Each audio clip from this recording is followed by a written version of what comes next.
ओम श्री गुरुभ्यो नमः। हरिः ओम।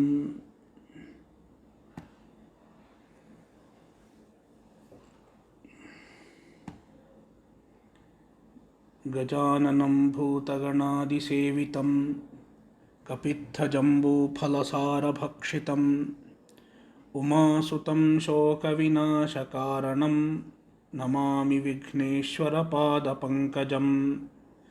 सरस्वति नमस्तुभ्यं वरदे कामरूपिणि विद्यारम्भं करिष्यामि सिद्धिर्भवतु मे सदा। सदाशिवसमारम्भां शङ्कराचार्यमध्यमाम् अस्मदाचार्यपर्यन्तां वन्दे गुरुपरम्पराम्। श्रुतिस्मृतिपुराणानाम् आलयं करुणालयं नमामि भगवत्पादं शङ्करं लोकशङ्करं। शङ्करं शङ्कराचार्यं केशवं बादरायणं सूत्रभाष्यकृतौ वन्दे भगवन्तौ पुनः पुनः। ईश्वरो गुरुरात्मेति मूर्तिभेदविभागिने व्योमवद्व्याप्तदेहाय दक्षिणामूर्तये नमः।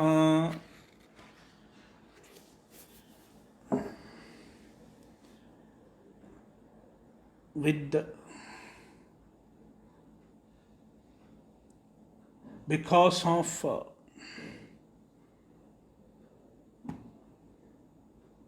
many requests, we decided to start Bhagavad Gita once again, and these Gita sessions will be online so that people can join from anywhere in the world.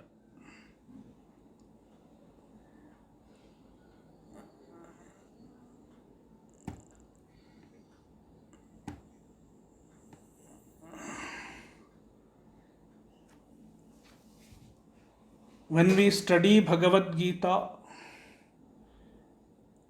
we start with a group of verses known as Dhyana Shlokaha.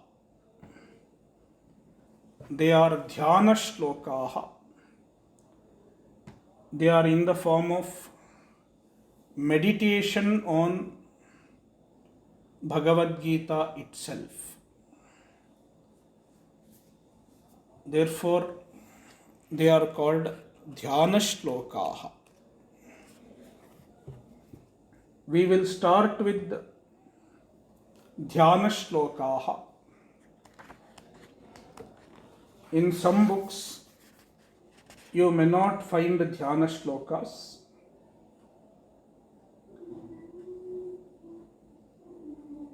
In most of the books, you will find it. But I will chant them. Dhyana Shlokas are not a part of Bhagavad Gita.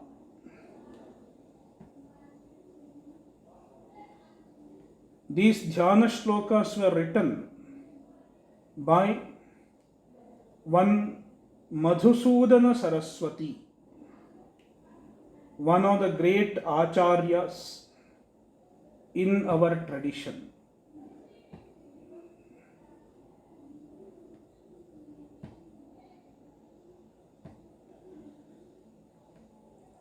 There are totally 9 Dhyana Shlokas that are generally chanted before we chant Bhagavad Gita. We will look into these shlokas with their meaning. The first one, Om Parthaya Pratibodhitam Bhagavata Narayanena Swayam व्यासेन ग्रथितां पुराणमुनिना मध्ये महाभारतम् अद्वैतामृतवर्षिणीं भगवतीम् अष्टादशाध्यायिनीम् अम्ब त्वामनुसन्दधामि भगवद्गीते भवद्वेषिणीम्.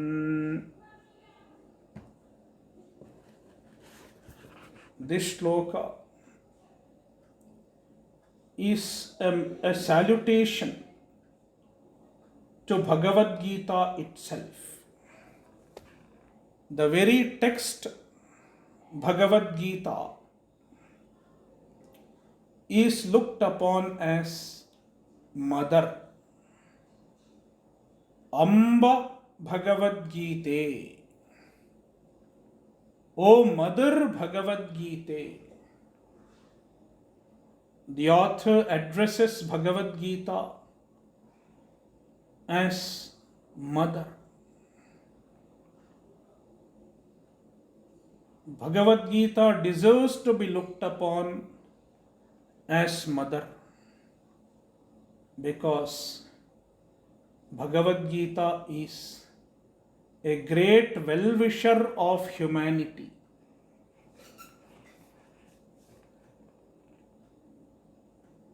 When a mother tells her child,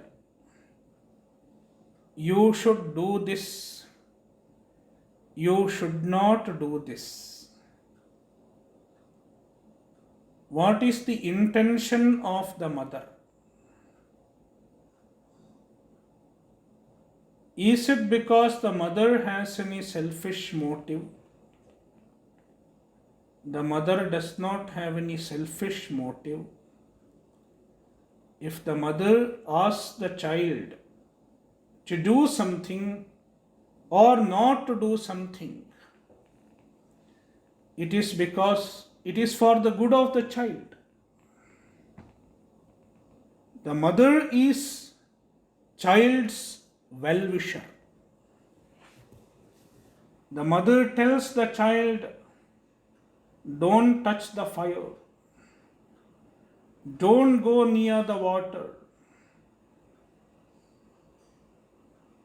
The mother is protecting the child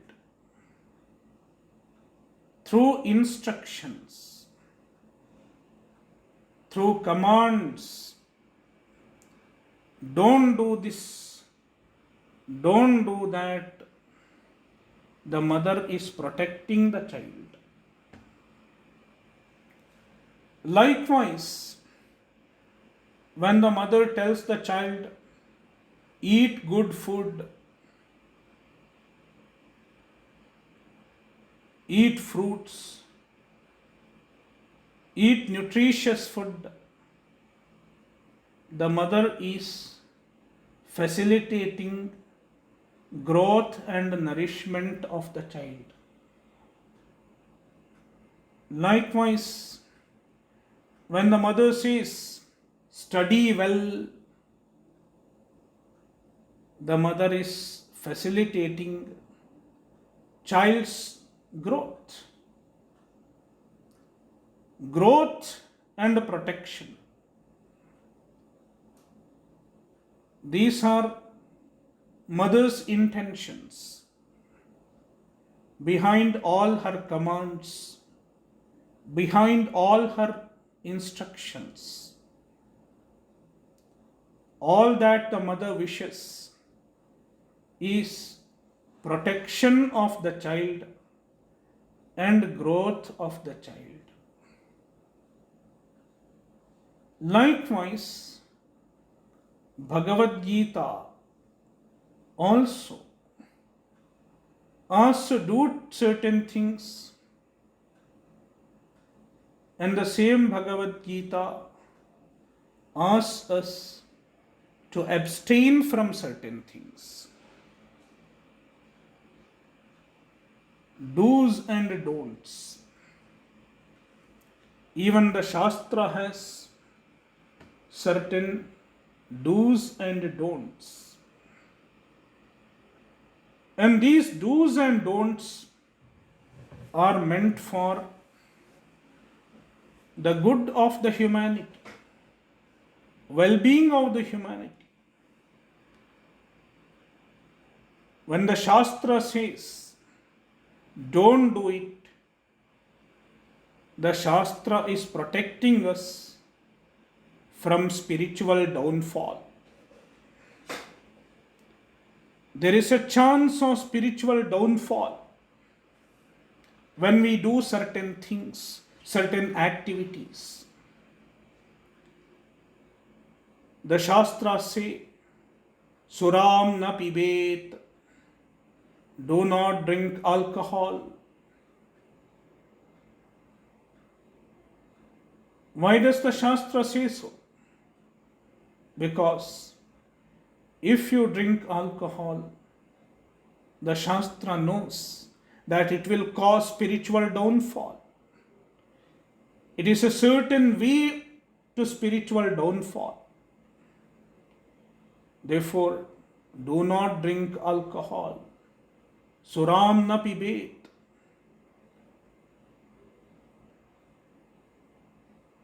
Do not tell lies. Do not hurt others. All such injunctions are meant for protecting an individual from spiritual downfall. Likewise, there are some injunctions, vidhi, certain do's, do this, do that.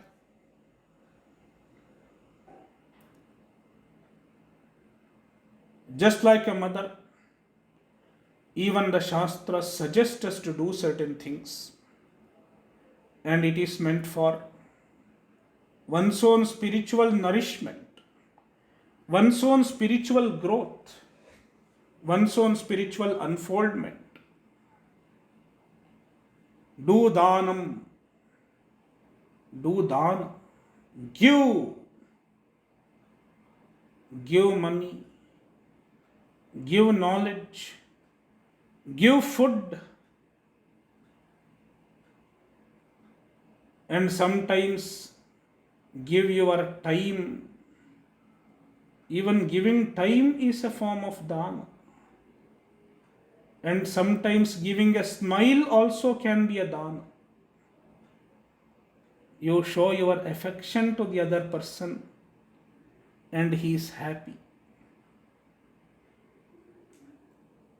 Speak a few loving words to the other person and he is happy. It is a contribution. Dhanam. Do dana.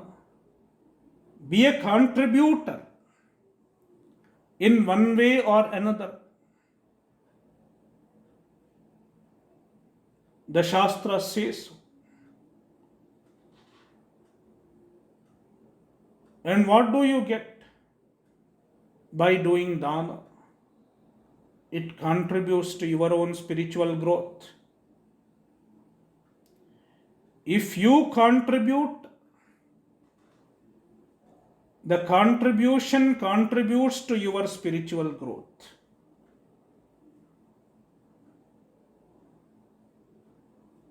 Contribution is the greatest contribution is the greatest contributor to spiritual growth. Therefore, the Shastras say, be a contributor. In every situation in your life, in every relations of your life, in every position of your life, be a contributor.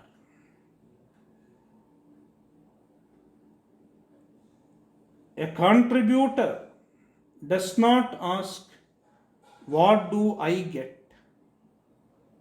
Instead, he will ask, what can I give? What can I do for others? This is the attitude of a contributor.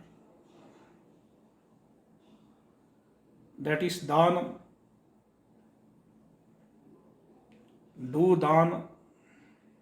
The Shastra says so. What do you get?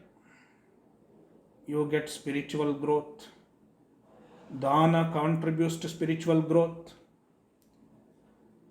Likewise, yajna, all the rituals that you perform, it may be japa, it may be puja, all the rituals that you perform also contributes to spiritual growth. Yajnam. Then dhanam and tapaha, tapas. Tapas stands for all the values that we follow, like compassion,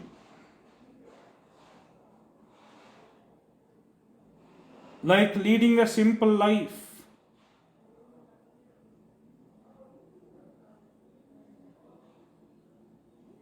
like enduring the difficulties in life without complaining. All these are tapas. And even tapas contributes to spiritual growth. Therefore, Bhagavad Gita suggests the path for our spiritual upliftment and protects us from spiritual downfall. As a well-wisher, therefore, Bhagavad Gita deserves to be called a mother.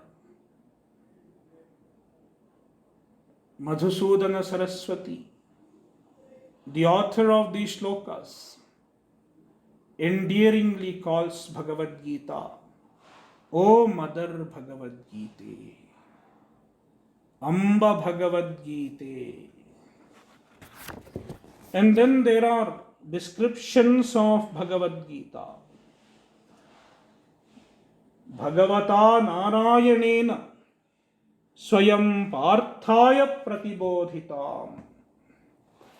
It was told to Partha, to Arjuna,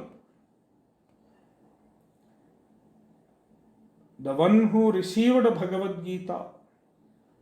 The teaching of Bhagavad Gita was Arjuna. If you look at Bhagavad Gita, it is in the form of a dialogue between Guru and Shishya. In fact, all our texts, whether it is Bhagavad Gita or Upanishads or Viveka Chudamani, all such texts are in the form of dialogue between Guru and Shishya. Guru Shishya Samvada. And Bhagavad Gita is no exception. The Shishya in Bhagavad Gita is Arjuna. And the Guru is none other than Bhagavan Narayana himself, who came in the form of Krishna. Krishna avatar. Bhagavata Narayanena. By Bhagavan Narayana. Swayam. Himself. He did not send a messenger to Arjuna. We don't have the idea of prophet, God sending a messenger. If the God has to give a message, he can manifest himself. If he is able to do everything, if he is omniscient, why can't he manifest himself in human form?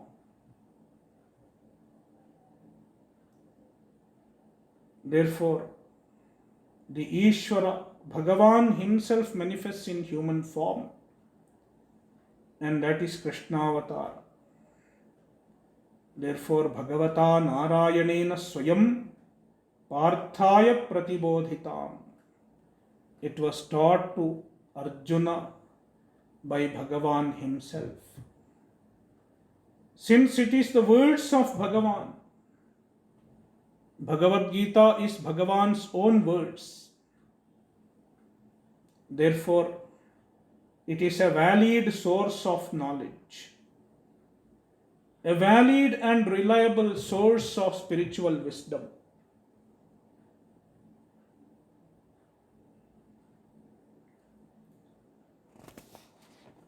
Vyasena Grathitam,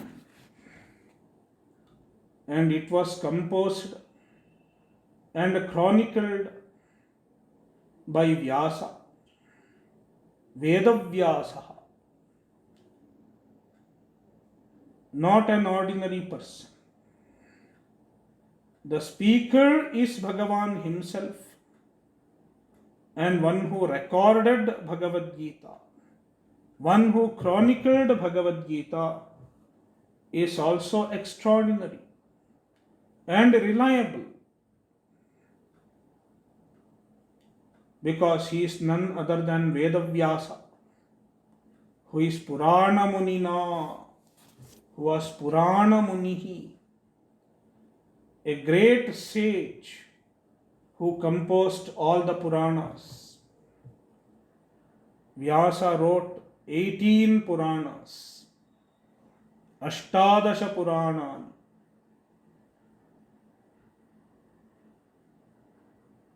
And such a great author has chronicled Bhagavad Gita in verse form, in the form of 700 shlokas.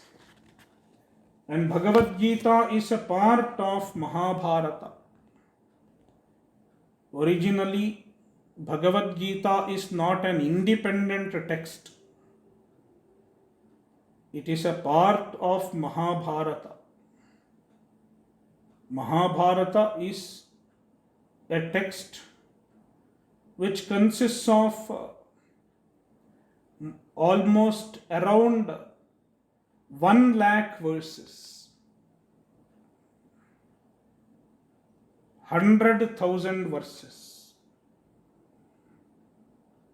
a very voluminous text.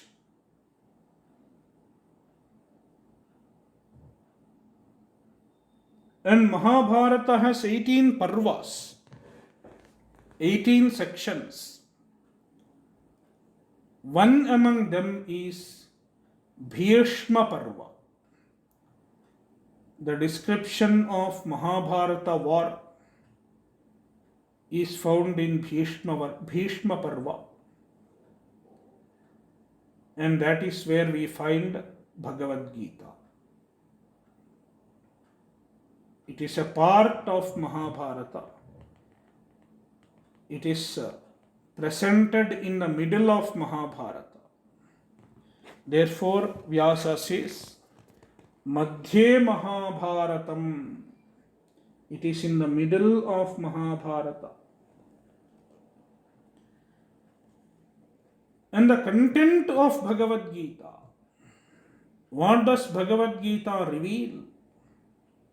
Madhusudana Saraswati says, Advaitamrita Varshini. It is Advaitamrita Varshini. It showers the Amrita.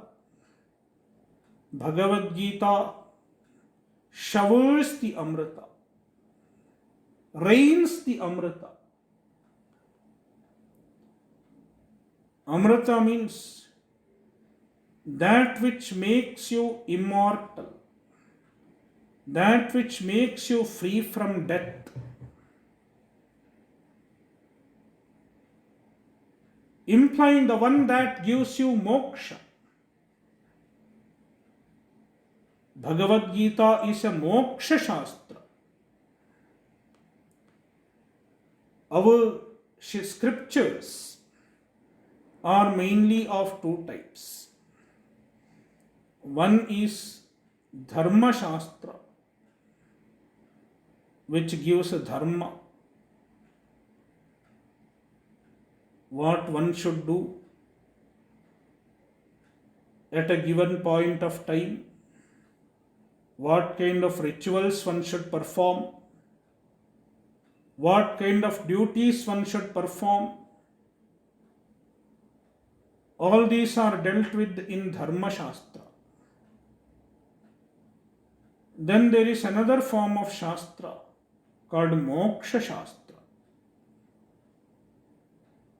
Bhagavad Gita is a Moksha Shastra because it gives the means for moksha. How to get moksha? That is what we find in Bhagavad Gita. Therefore, Bhagavad Gita is Amrita Varshini. It showers the nectar of Amrita. Nectar, Amrita.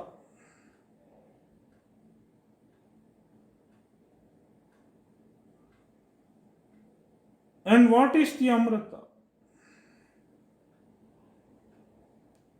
The author says Advaita, non-duality. Non-duality is the Amrita. What makes you free from samsara?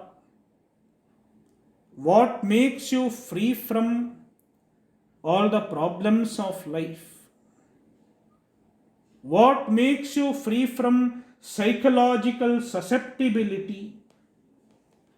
It is nothing but Advaitam, the knowledge of Advaita, knowledge of the one without a second, knowledge of Brahman.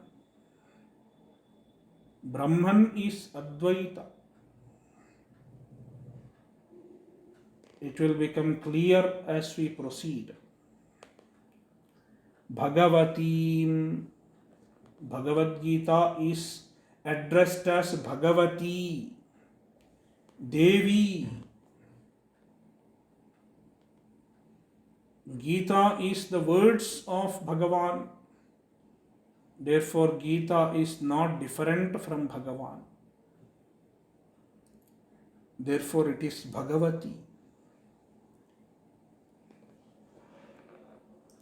Ashtadashadhyayini. And it consists of 18 chapters. Bhagavad Gita consists of 18 chapters. The number 18 has some speciality, especially in Mahabharata.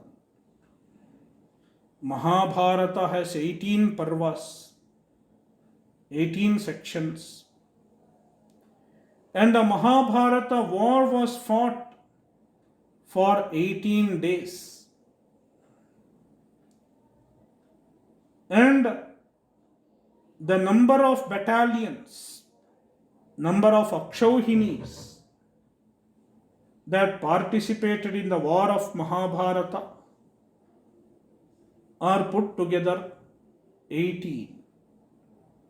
7 Akshauhinis of Pandavas and 11 Akshauhinis of Kauravas. Totally, it was 18. Likewise, Bhagavad Gita has 18 chapters. It is the speciality of the number 18 in Mahabharata. Why the number 18 is special? In our tradition, the number 18 is called Jaya. Number 18 symbolizes Jaya, victory. An auspicious number. Therefore, Mahabharata is also called Jayaha. Mahabharata is called Jaya. Tato Jayamudirayet. A prayer that we chant before studying Mahabharata. Narayanam namaskritya naram chaiva narottamam devim saraswatim vyasam tato jayamudirayet. Mahabharata is called Jaya. There is another significance for the word Jaya. Jiyate samsaraha anena iti jayaha. The one that works as a means to win over samsara, to conquer samsara.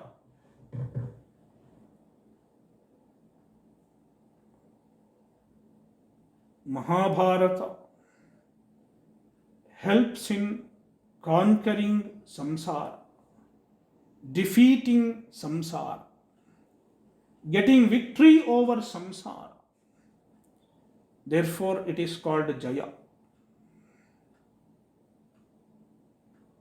Therefore, Bhagavad Gita, Ashtadashadhyayini, it has 18 chapters symbolizing Jaya. Bhavadveshini, it is Bhavadveshini. It is an enemy of samsara. It destroys the problem of samsara.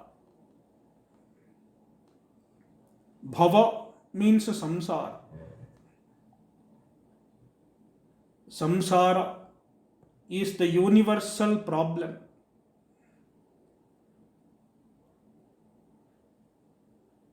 There is a universal problem. All the psychological problems, sorrow, shoka, sorrow. In Sanskrit, sorrow is called shokaha.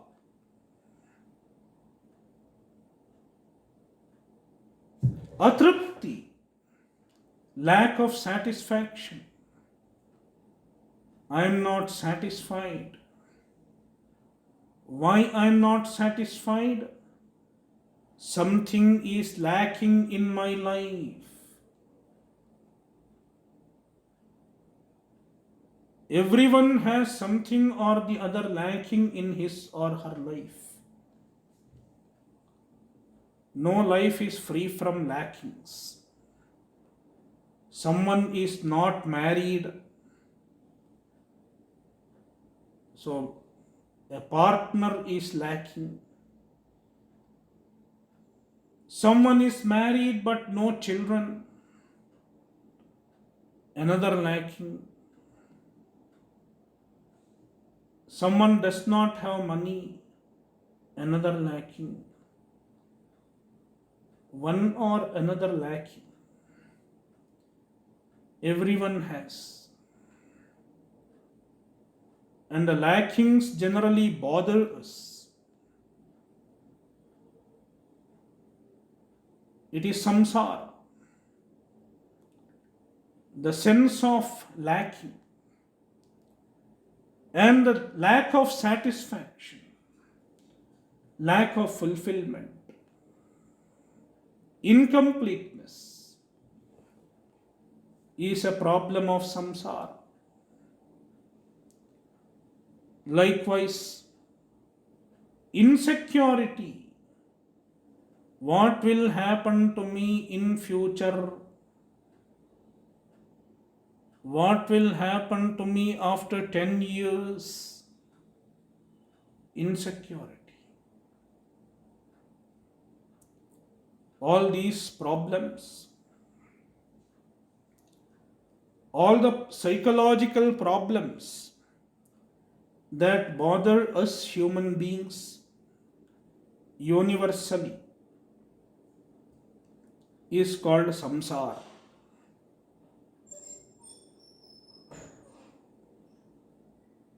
Samsara is a roga.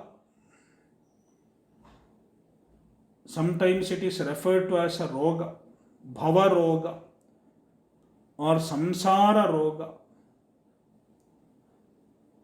in the tradition, in the Shastras. Just like coronavirus, COVID. COVID is a universal disease. It has not spared any single country in the world. It is there everywhere.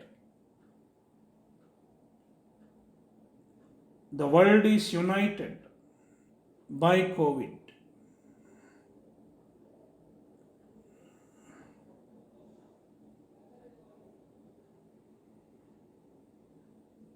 And therefore we need antidote, vaccine.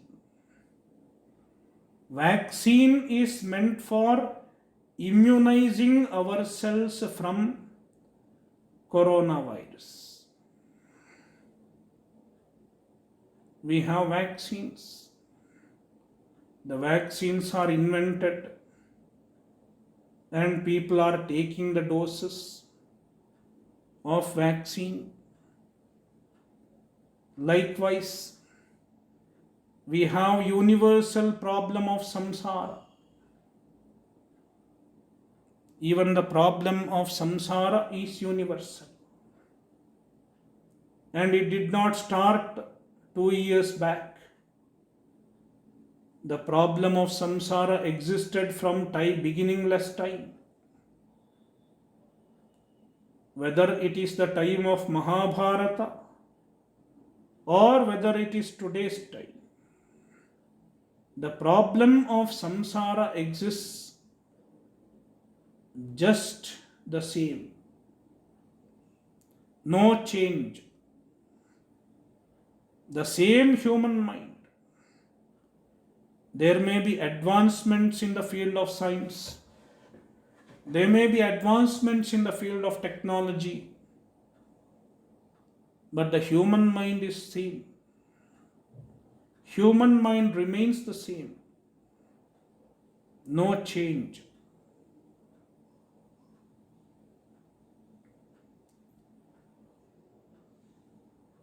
Therefore, it is an ancient disease, age-old disease, and it will remain so in future also. The human problems that exist today, they will continue to exist. Even if we colonize Mars and other planets, the human problems will continue to exist. Because our psychology is all the same. Therefore, we need a vaccine. We need an antidote to immunize ourselves from the problem of samsara. And the vaccine was also invented long ago. Right from the beginningless time. Right from the beginning of the world. We have antidote for samsara. We have ways to immunize ourselves from samsara. And that is our Shastra. The wisdom that the Shastra reveals. The wisdom that is revealed by our Shastra is the antidote to the problem of samsara. That is why Bhagavad Gita is relevant even today and it will remain relevant in future also. Bhagavad Gita is never going to be obsolete. Everything else becomes obsolete with the time. The computer programs that existed 20 years back have become obsolete now.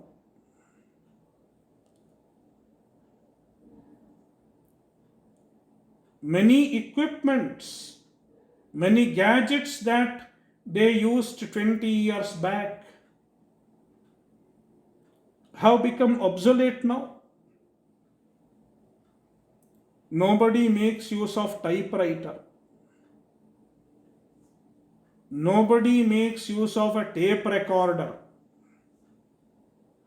Is there anyone who makes use of tape recorder today?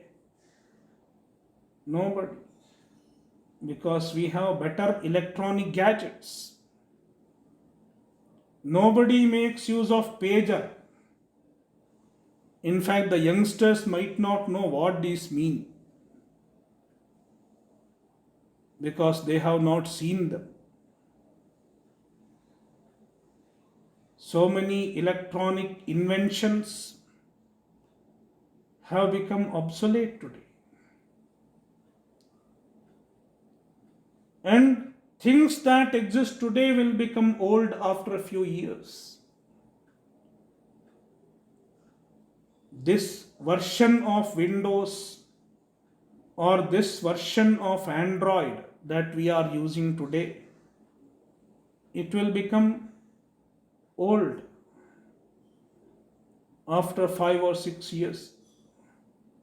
We don't have to wait even for 5 or 6 years. Even before that.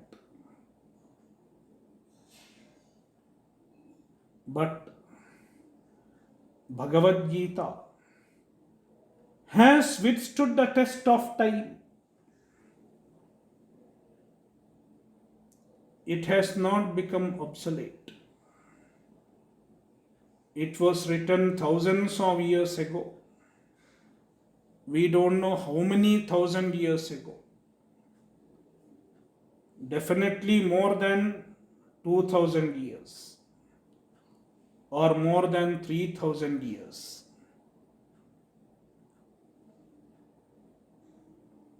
Yet it is very much relevant today because it serves as an antidote, as a vaccine for the problem of samsara, for the problem of emotional vulnerability, emotional susceptibility. Therefore, Bhavadveshini, it is an antidote of samsara. Tvam anusandadhami, I contemplate on you. O Mother Bhagavad Gita, I contemplate on you. I meditate on you.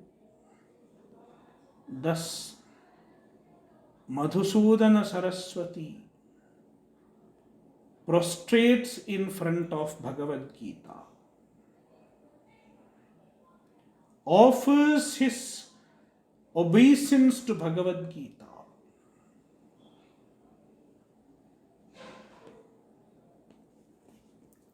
Next shloka, shloka number 2 in the Dhyana shlokas. We have not yet entered Bhagavad Gita. It is before Bhagavad Gita. Namostu te vyasa vishala buddhe Phullaravindayata patra netra Yena tvaya bharata taila purnaha Prajvalito jnanamayah pradipaha. This is a salutation to the author of Mahabharatam. and therefore the author of Bhagavad Gita also, one who wrote Bhagavad Gita, one who chronicled Bhagavad Gita, Vyasa. हे व्यास विशाल बुद्धे, O Vyasa. Vyasa was the son of Parashara. Therefore, he is also called Parasharyaha, son of Parashara, a great rishi, a great man of wisdom, great man of knowledge.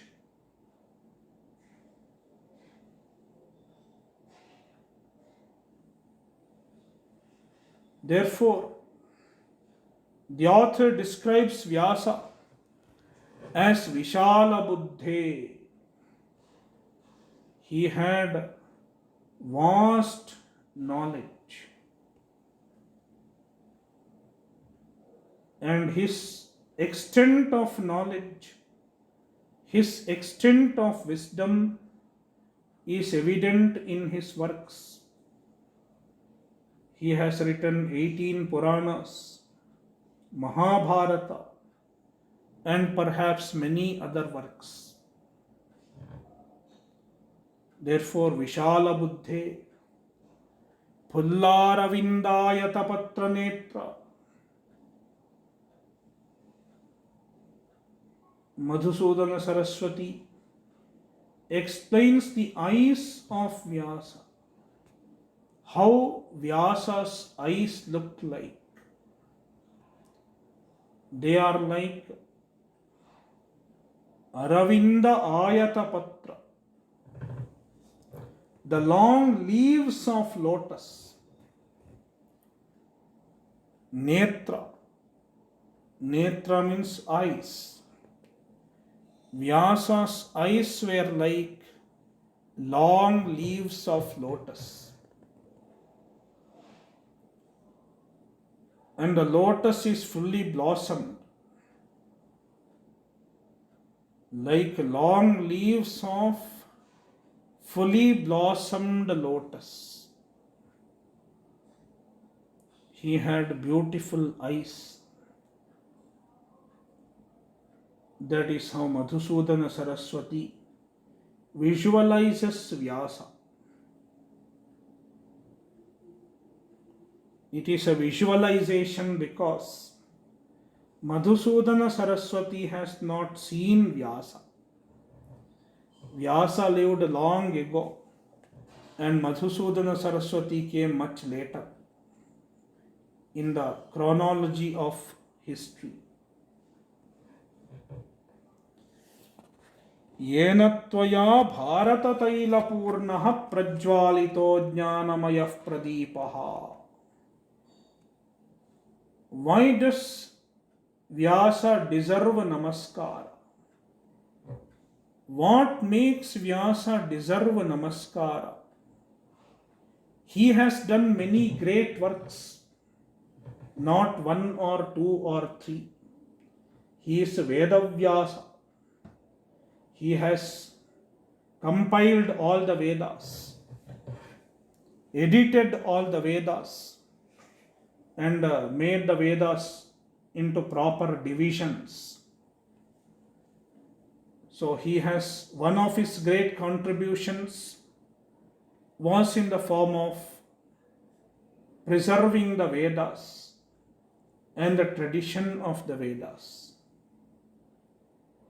Likewise, he has written 18 Puranas,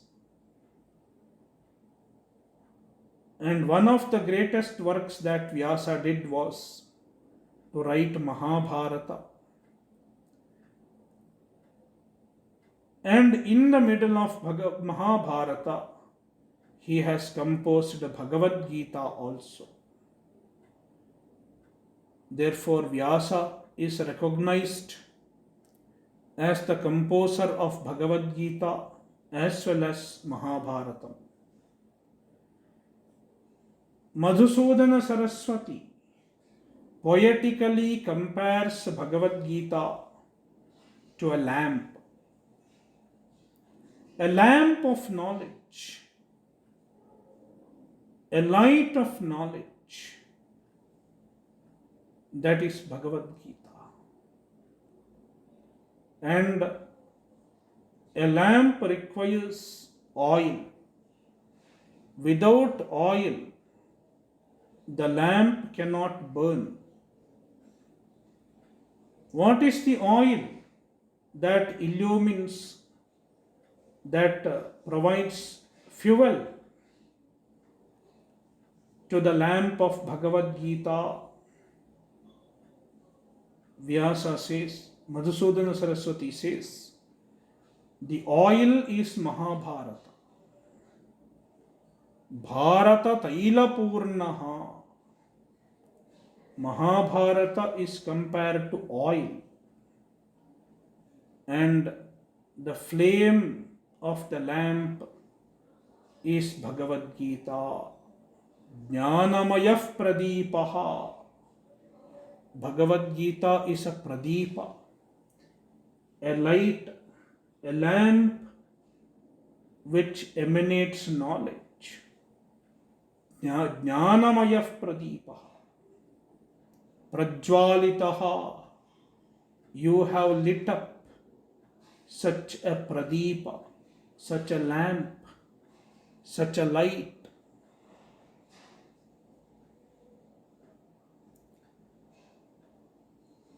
Mahabharata gives all the values. If you read Mahabharata, you understand the significance of all the values of dharma. There are many values of dharma elaborated in Mahabharata in the form of stories, in the form of role models, and in the form of dialogues. And these values prepare a person to understand the profound message of Bhagavad Gita. Bhagavad Gita works on a man of values. If there is no value for values, Bhagavad Gita cannot help him.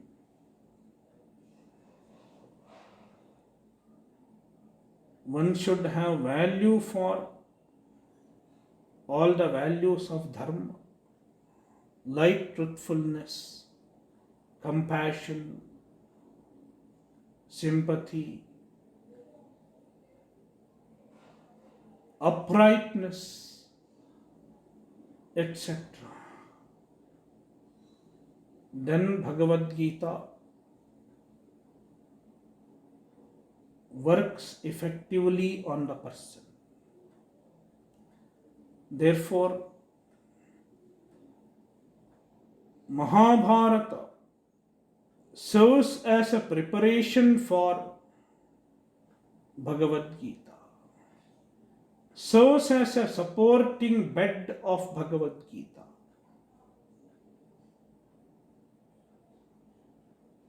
Therefore, Vyasa has chosen to put Bhagavad Gita in the middle of Mahabharata, Madhye Mahabharatam, as the author described in the previous verse.